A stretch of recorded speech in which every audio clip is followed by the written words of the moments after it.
today's video, I wanted to cover the HybridMount app. We did have a video on the channel previously about HybridMount, but it was part of a bigger video, one part of the three things covered there, and it was a while ago. So we'll give you an update on what HybridMount can do for you today. So HybridMount is a largely free application, so you can install it from the App Center completely for free, and it gives you 2 free licenses for some of the functions inside. So we'll go over that. On the unit that I'm demoing today, I don't have any extra licenses, so everything I'm showing you today is possible without paying any extra money for licenses. If you need to go beyond the 2 free licenses, then we do have options available for you. So HybridMount, it's quite a small application. It installs in a couple of minutes. I've got it running here on the TVS-H1288X. So I'm going to open it up, and I've configured a couple of things in there already. But basically, you will get a little tutorial explaining what it can do with the first opening of the application. So you can have that if you want to for a quick explanation, but I'll go over it here for you.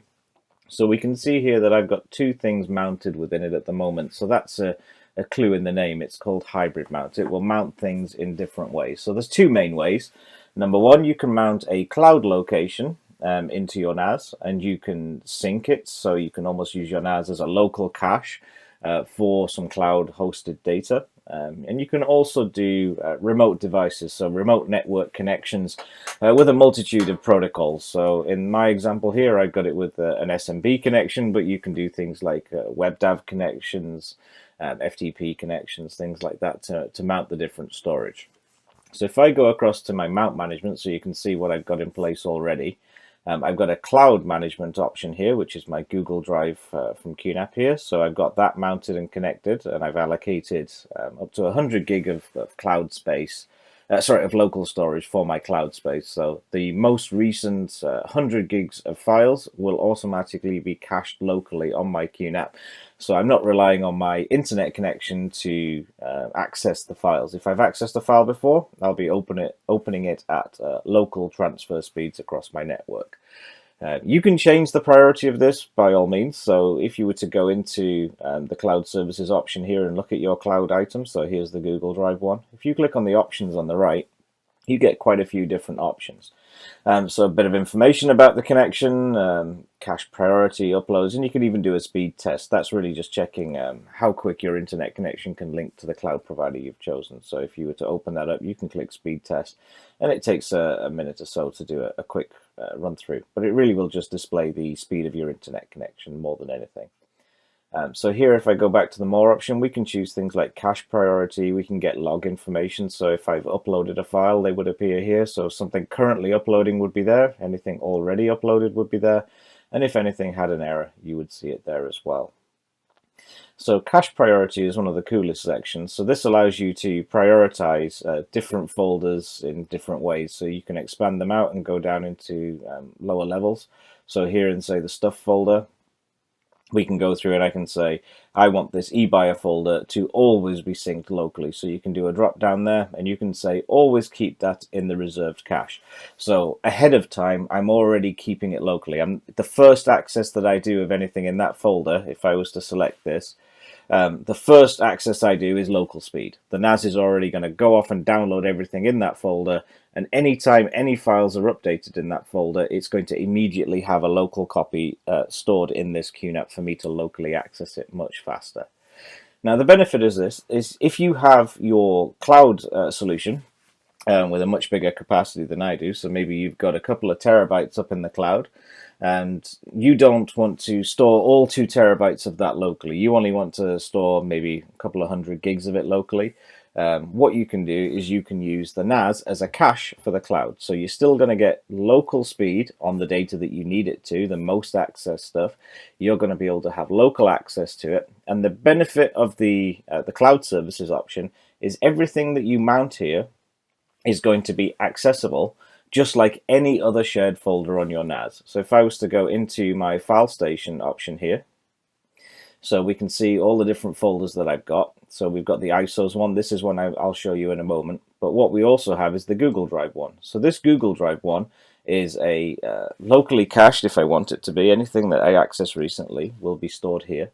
But this will also be accessible over an SMB share. So if you wanted to access it remotely, you can do that as well.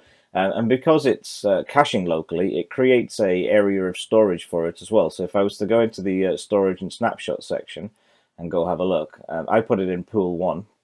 So we'll see that we've got the HybridMount 1 folder, which was 100 gigs. So that's what I've allocated to this volume for the local caching. So it's directly mounted, it's directly local. So if I wanted to, I can go ahead and change shared network permissions on it, things like that. So you can access that through your shared folder section here, or you can do it directly from in the HybridMount app as well. So you can say edit shared folder permissions and add users with different permissions if you wanted to. So again, the other way to get there would be in the HybridMount. You can just go to the end here and you've got file share permission. It just opens you up straight to the exact same place. So it's very flexible for the cloud-hosted ones. So I've got one added here. If I go back to the overview, we can see that there are 2 total free licenses, and I've used 1. So I do have another connection, which is remote devices. But because this isn't a cloud-mounted share from a standard provider, this one does not have any licensing restrictions. You can do an unlimited amount of network-mounted shares if you wish, using the remote devices option. So again, if I was to mount another one of these, if I click create remote mount, I'll show you the options. So you've got your file cloud gateway, or you've got your network drive mount. So I'll do the network drive. It's going to automatically go off and look for QNAPs, but even if it's not a QNAP, you can specify the IP address manually if you wanted to as well. In my case, I'll just use a QNAP. So here's my TS877. So if I type in the password to access my TS877, click connect, it's going to say which destination folder do I want, and you've got a protocol. So here I could use standard SMB, I can use SFTP, WebDAV, or NFS shares. So you've got a few different options that you can use. So I'm going to browse, and it's going to show me all the folders on my TS877. So let's say I wanted to do it with the public folder. I'll tick that, click apply, and then I can click create. So now what I've got here is I've got the public and the ISO share. So if I go back to the file station view, I've now got the public and ISOs folder. So these ones are now mounted from a separate NAS, but if I want to access these all from a single NAS, such as this TVS-H1288X, I've now got the shared folders from the local NAS as well as some of the remote NAS. So if I was to click into my ISOs folder, I can see that I've got a few different ISOs that are available to me if I wanted to use those in, say, virtualization station for installing a virtual machine, something like that.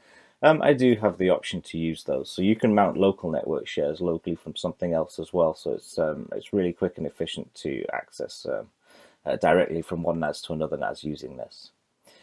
Now, if I was to add another cloud service, so let's say create a remote mount, but this time I'll create a file cloud gateway.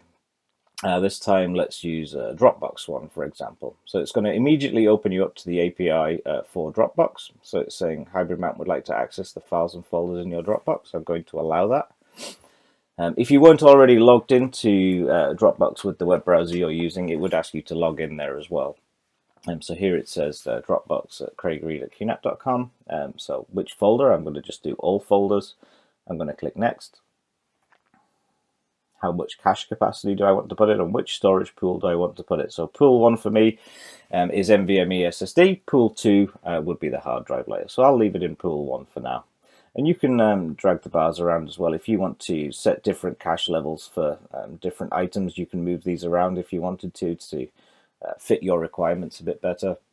And you've also got auto download settings. So you can pre-download all recent files, download new files. You can choose a lot of the different options here, and you can change those settings later, of course, as well. So now that's saving the configuration, it's doing the connection, and if I click close there, we've now got the 2 connections that are done. This still got the sync one, so this one's up to date, whereas the new one added the Dropbox one is still thinking about it. It's still mounting, so that one will take a couple of seconds. But if I go to the overview now, we can see that I've used 2 of the 2 licenses. So the 2 licenses are only used by the cloud services. You can do as many of the remote devices as you want. So one thing I will point out is that the SMB access or network share access to the data is only done through the cloud services one. Any remote devices that are added, they are not accessible over a SMB share, for example. So main things, benefits of using it on cloud storage gateways would be you've got smart caching. So you can dedicate a relatively small amount of local space to cache a very large cloud location. You can have integrated workflows so that you can have lots of users accessing all the data at once, regardless of protocol. So you could have some people coming in with WebDAV, so they could remote access the NAS rather than direct to the cloud host. And it works with things like Amazon S3 as well. Really cool to use that as well. You've got encrypted transmission, so everything's SSL encrypted, so it's nice and safe. You've got local access sharing, so you've got multiple local users accessing the cloud data. The cloud files are only downloaded the once. So if you've got 10 people in your local office where traditionally those 10 people would go access the same Excel file multiple times throughout the day, well, they're all causing internet traffic to happen each time they download the file to view it. Whereas if the first person that's accessed it has meant that the file is now cached using the HybridMount, the next time somebody accesses it, it doesn't have to go to the internet to get it. It's cached locally. The latest version is already on the NAS for them to open. So number one, you save a bit of internet bandwidth, and number two, the person gets the file opened much faster. And it also supports multi-point sync. So if you've got teams working from multiple locations, they can access, sync, share files using the HybridMount without being limited by the local area network. So it's very easy for users to come in remotely to access the data. Sometimes with some of these cloud accounts, like the S3 especially, you wouldn't generally have all your users separately mounted into the S3. You'd normally create one bucket accessed by one thing, and in this case, that one thing can be the QNAP, and the QNAP can then distribute the access out to everybody else. And also the cloud-based files with the file cloud gateway option, they can be those files can be leveraged by apps in the App Center, so you can use and sort them and use things like our QSearch application to search through the files, mount files from it in different applications like multimedia applications, whereas things with the network drive mount cannot be used for that purpose. So yeah, that's the basic summary of how HybridMount works. Mount management shows all the options. If I go to the cloud services again, you can see all the options that you get for the cloud services. You don't get very many when you get the remote devices. It's really just a bit of information, and you can have some basic access to it, so you can delete it as well. And even though they're added, you can, if you want to, so say that public one that I just added, you can untick it. So you can still leave all the information there that it's connected if you want to. But if you untick it, it's now no longer mounted actively. So if I was to go back to the file station option, we can see that the public one has disappeared. So it's very easy to just turn on and off as you need it to gain access to those folders.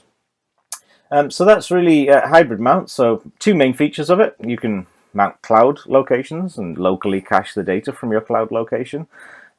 Just an example of a use case, we did have a customer with over 200 terabytes stored in the cloud. And they had a lot of remote offices, and especially with the COVID situation, a lot of people working from home. These guys needed faster access to the data, so what they did is they put a relatively small 2-bay NAS at each of the locations they needed. They allocated a couple of terabytes to the local cache, and they were able to have this large, many hundreds of terabytes stored in the cloud. They were able to have fast local access at every location they needed it. With a relatively low investment, they only needed to put a couple of terabytes locally at each location, and everybody was able to have LAN speed access to the cloud data. And again, if you can tune it to what you need, so when you're sort of in one of these options and you want to say change the cache priority, if you can tune it through so that different folders get different access. Sorry, I got no folders in that one. So if you want to tune it so that different folders get different access to, always being reserved in the cache, it can be very, very efficient. So if somebody was to say be using a shared folder at many locations throughout all of your staff, if somebody puts a 1 gig file in their folder at 6 o'clock, packing up time, well, by the morning, everybody else's NAS is going to have that 1 gig file downloaded without anybody noticing it was happening.